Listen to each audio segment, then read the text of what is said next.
Have you ever felt like everyone around you is moving forward, and you're the only one standing still? This is Maya. She isn't unhappy, just stuck. Every day looks exactly like the last, still hoping something will finally change. It felt like everyone around Maya was moving ahead. Her parents were opening another business. Her sister had just gotten engaged. Her co-workers kept getting promoted. Then one ordinary afternoon, a phone call changed everything. Her Uncle Ramon, the uncle nobody ever talked about, had left her something.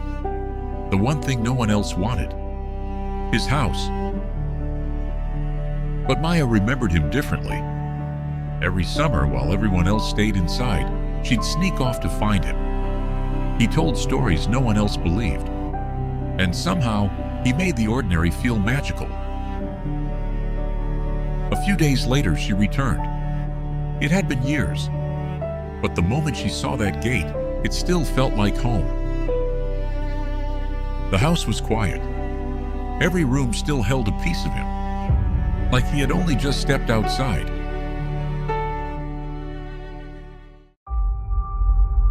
Then she noticed something. A wooden hatch, hidden beneath the floor. She had spent every summer in this house, and she had never seen it. She expected an old basement. What she found was the reason Uncle Ramon left her the key.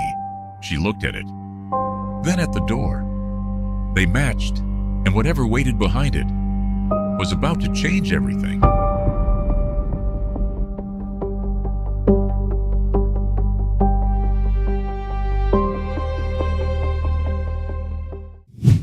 She opened one mysterious door and came home 2,000 pesos richer.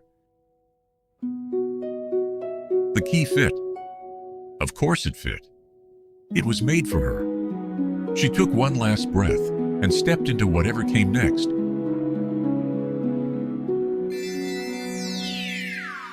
This wasn't the basement anymore. This wasn't even her world. For the first time in years, Maya forgot what it felt like to stand still. Even her clothes knew she wasn't just visiting. She belonged here now, too. But wonder always comes with a price. And this world had teeth.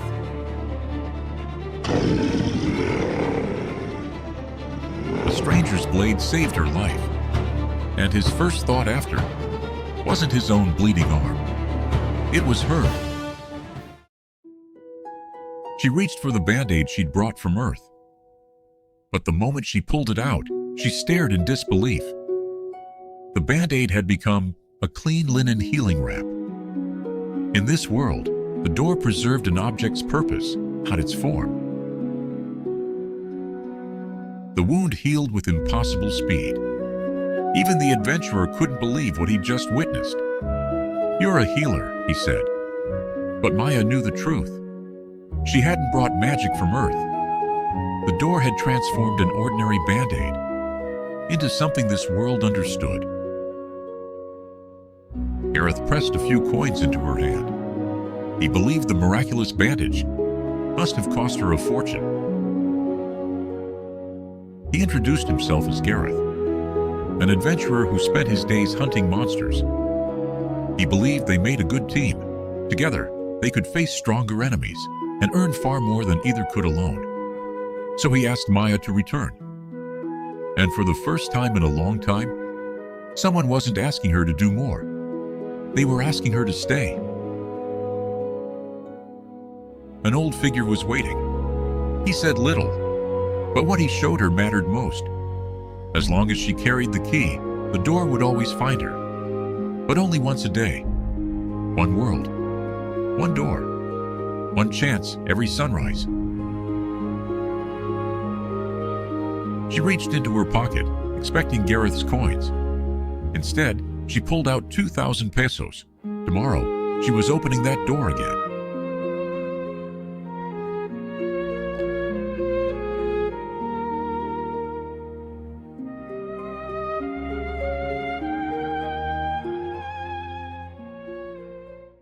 If you had a day to explore another world, what would you bring from yours?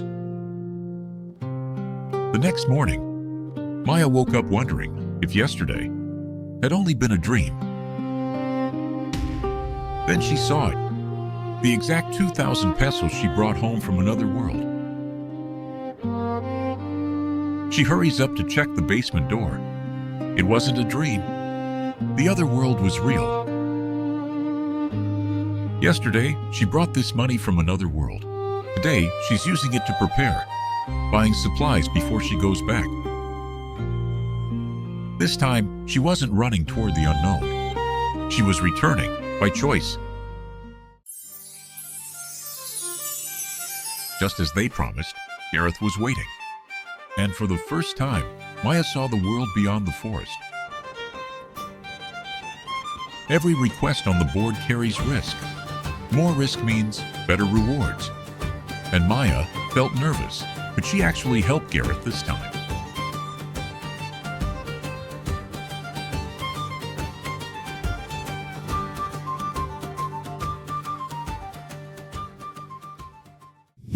If 2 silver coins were worth 2,000 pesos, how much would 1 gold coin be worth? Could you earn that much in a single day? Their first official quest was to escort a merchant caravan and safely deliver a young noble lady. Lady Alara was a noblewoman, watched over, protected, never once allowed to travel alone. After traveling for hours, they thought they were safe. Then the trees moved. Goblins. Chaos all at once. Gareth charged. The guards held the line. But one goblin reached the carriage. It jolted hard. Alara hit her head, and everything started to spin.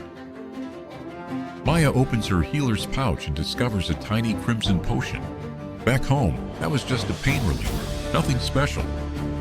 But here, it actually worked like real magic. It wasn't safe to keep traveling at night, so they set up camp, rested, and had a warm meal beneath the stars.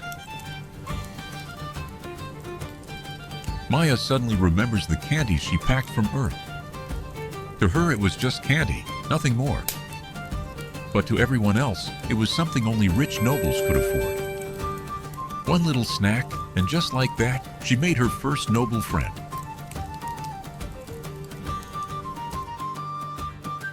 They made it safe and sound, just like they promised. And for keeping Lady Alara safe, they both got paid, 1 gold coin and 3 silver each. Everyone thought she just rented a room for the night, but they had no clue. Maya had her own way home.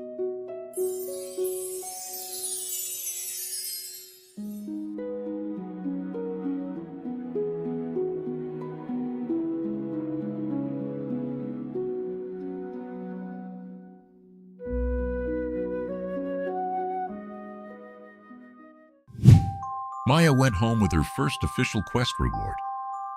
1 gold coin, 3 silver. Back home, that was 13,000 pesos. Not a fortune, but proof that things were finally changing. Before returning, Maya bought a power bank and a charging cable. Then curiosity won out. What would happen if she brought her phone through the portal? Only one way to find out.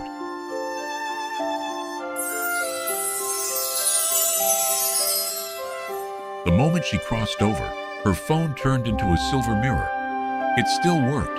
Notes, compass, everything except internet, signal, and GPS.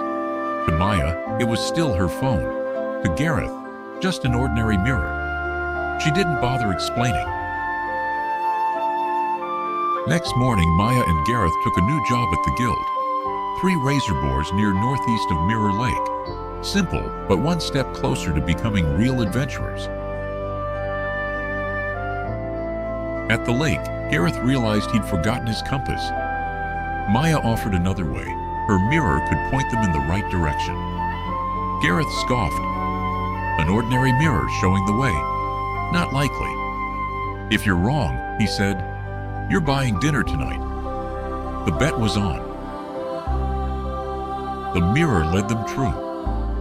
The boars fell fast. Gareth took a cut to the forehead. As Maya cleaned the wound, their eyes lingered a little too long. Something between them was shifting. Back at the guild, they collected their quest reward. 14 silver coins, split evenly, 7 each. Then came the other payment. Gareth had lost the bet. The mirror led them true, just as Maya said it would. "Beginner's luck," he muttered. Though he knew better, true to his word, he treated her to dinner. Simple food, good company, and a little pride swallowed along with it. Outside the tavern, a carriage waited. A servant handed Maya a sealed letter. Lady Alara invited her to her estate. Maya's strange knowledge and stranger belongings had drawn more attention than she realized. A new chapter was about to begin.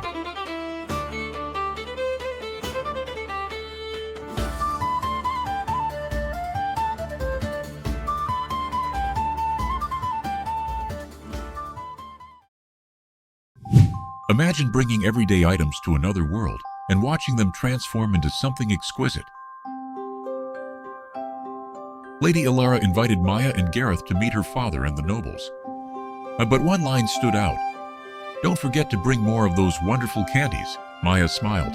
She already knew what to bring from Earth next. Before crossing back, Maya stopped at a small boutique. A bottle of perfume. Simple, elegant. For Gareth, a wristwatch. Nothing extravagant. Just something that reminded her of him. And of course, bags and bags of candy. Alara's favorite. With her bag packed, Maya stepped through the portal again. For one heartbeat, 2 worlds became one, and in that instant, everything she carried began to change.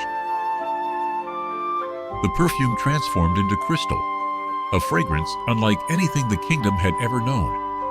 The wristwatch became a pocket watch, engraved in silver, ticking with quiet elegance. By morning, they reached the estate. Towering gates, gardens in full bloom, fountains catching the light, grander than Maya had ever imagined. And before she could take it all in, Alara came running to greet them herself.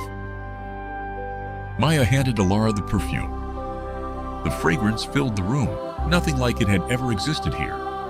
Alara was overjoyed. Then quietly, Maya turned to Gareth. She handed him the pocket watch, elegant, timeless, perfect. Gareth stared at it, stunned. He'd never received anything so exquisite. As evening approached, Alara froze. She looked at Maya, then Gareth, then back again. "Absolutely not," she said. "Not for tonight's banquet." Before either could argue, Maya was pulled away by the maids. Gareth escorted to another room entirely.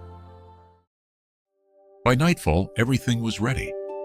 Gareth stood near the ballroom entrance, dressed formally for the first time in his life. Then the room went silent. Every eye turned to the staircase. Maya descended slowly in a gown chosen by Alara herself. For one moment, Gareth forgot the banquet even existed. Their eyes met. Neither said a word. They just smiled. And somehow, that was everything.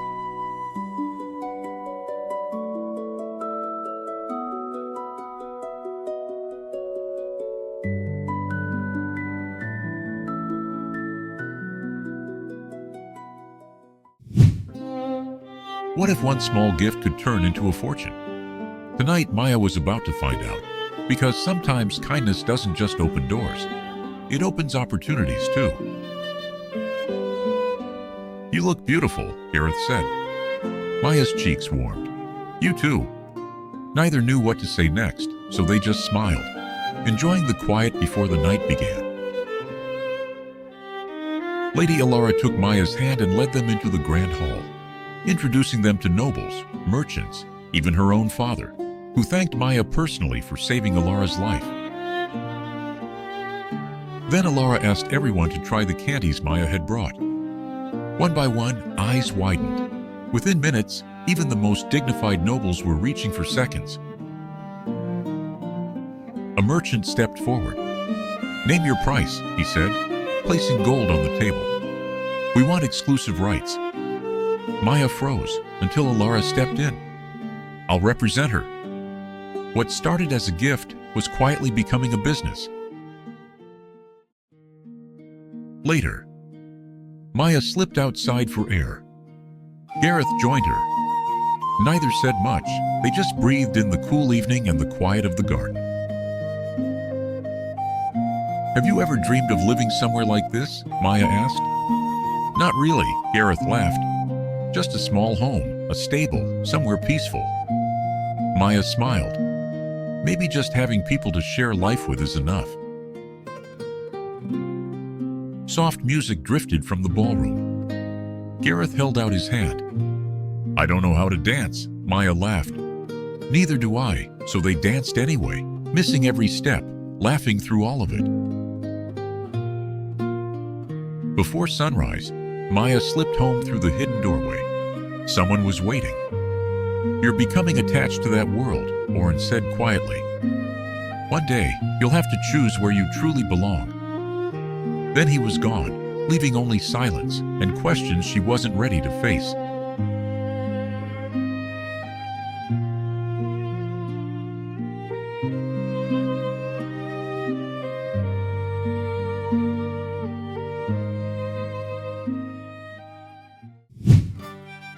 What would you sell if you could start a business in another world? For Maya, it all started with something as simple as candy. The morning after Lady Alara's banquet, she introduced Maya and Gareth to one of her most trusted merchants. The merchant said the nobles at the banquet couldn't stop talking about Maya's candies. He offered to buy them on the spot and promised even larger orders if his customers enjoyed them. Maya could hardly believe what she was hearing. That same day, Maya slipped back to Earth. She bought 50 assorted candies for just 80 pesos. The next morning, she delivered them to the merchant, who inspected every piece before nodding in satisfaction. He paid her 3 silver coins, worth about 3,000 pesos. 50 candies, 80 pesos spent, 3,000 earned. In that moment, Maya realized she hadn't just made a sale. She'd found an opportunity that could change her life. Gareth noticed her staring quietly at the coins and asked if something was wrong. She simply smiled and said she was just thinking. As they left the shop, Maya turned to Gareth and told him she didn't want to do this alone. She asked him to be her business partner. Gareth was caught off guard by the idea. Maya explained it simply. He would handle the deals and the customers, while she would take care of getting the supply. After a brief silence, Gareth smiled and said he'd be honored. Just as they were about to leave, the merchant called them back. He'd heard how the two had helped Lady Alara during their last guild quest. And if Alara trusted them, he figured he could too. He unrolled an old map and pointed toward a cave beyond the nearby hills, explaining that deep inside grew the moon crystal mushroom, a rare ingredient prized by the kingdom's finest herbalists. He offered to pay more than the Adventurers Guild ever would. Gareth studied the map and figured this would be an easy collection job. The cave wasn't known to be dangerous, and compared to hunting monsters, gathering mushrooms sounded simple enough. With better pay than most guild commissions, the two accepted without hesitation. With a new business and their first private commission in hand, Maya and Gareth set off toward the ancient cave, neither of them knowing that before sunrise, their new partnership would face its very first trial.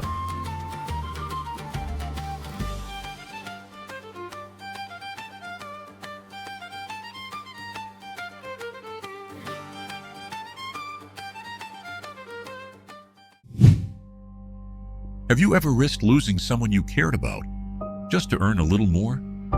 Maya and Gareth thought this job would be their easiest yet. They had no idea how wrong they were. Following the merchant's map, they made their way deep into the ancient cave until they found what they came for, the glowing moon crystal mushrooms. Maya smiled.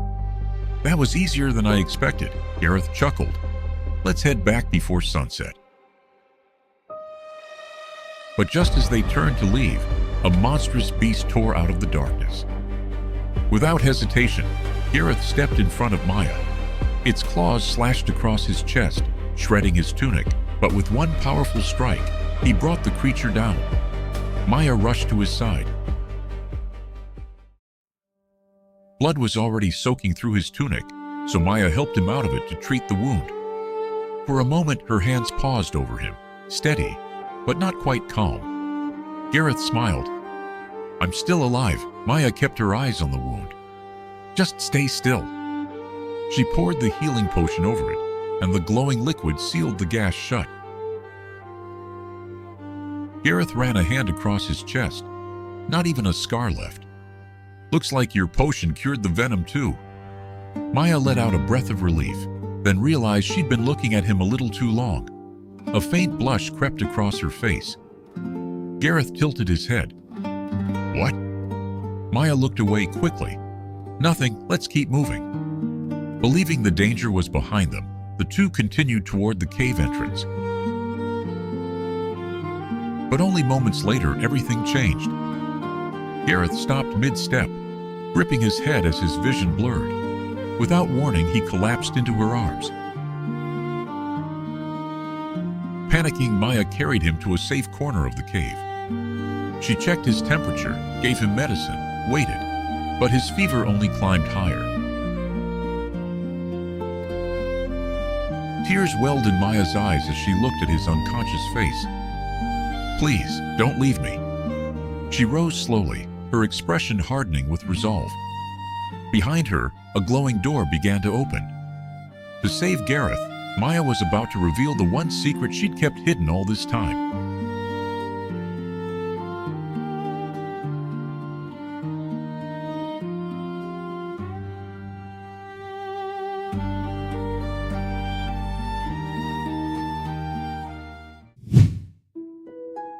Would you risk your biggest secret to save someone you cared about? Maya stepped through the portal, back to Earth, and searched. High fever after venom poisoning. The internet couldn't identify an alien venom, but one answer kept appearing: keep the patient hydrated. She grabbed an electrolyte drink from a nearby store and rushed back through the portal. Maya gave Gareth small sips of the drink. His fever broke, but he still wouldn't wake. "What am I missing?" Maya said. Her eyes fell on the glowing moon crystal mushrooms. She remembered his words. No wonder herbalists pay so much for these. She crushed a piece into the potion and helped him drink. Moments later, his fingers moved.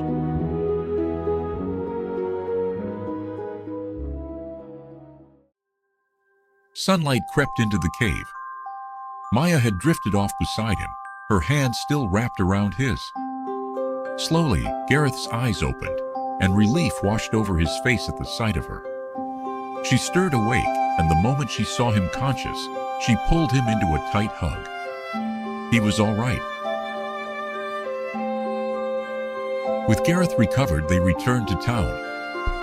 The merchant happily paid them for the mushrooms. Gareth used his share to buy a horse, eager to share the ride with Maya. Moments later, it took off. Maya wrapped her arms around his waist, and they laughed across the open fields. That evening, under the sunset, Gareth grew quiet. He admitted that during his fever, he remembered seeing Maya walking through a glowing door. Maya froze. He brushed it off with a smile, calling it just a hallucination. Maya said nothing. Some secrets don't stay hidden forever.